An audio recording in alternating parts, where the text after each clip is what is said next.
सरपंच संतोष देशमुख हत्या प्रकरणातील आरोपी जयराम चाटे 14 महिन्यानंतर जेल बाहेर पडलाय। जयराम चाटेच्या भावाचं 2 मार्चला निधन झालं होतं। त्यानंतर केल्या जाणाऱ्या विधीसाठी जयराम चाटेच्या वकिलांनी न्यायालयात अर्ज केला होता। याच अर्जावर अटी आणि शर्ती घालत न्यायालयानं जयराम चाटेला 12व्याच्या विधीस उपस्थित राहण्याची परवानगी देण्यात आली।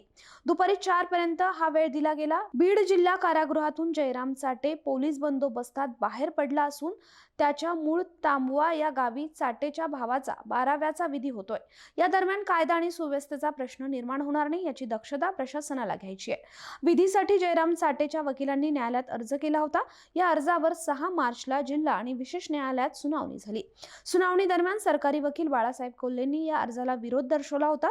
मात्र सर्व बाजूंचा विचार करून न्यायालयानं आरोपी जयराम चाटेला सकाळी 9 ते दुपारी 4 या वेळेत पोलीस बंदोबस्तात धार्मिक विधीस उपस्थिती राहण्याची परवानगी देण्यात आली आहे। न्यायालयाने दिलेल्या आदेशानुसार जयराम चाटेला पोलीस बंदोबस्ताचं शुल्क स्वतः भरावं लागणार आहे।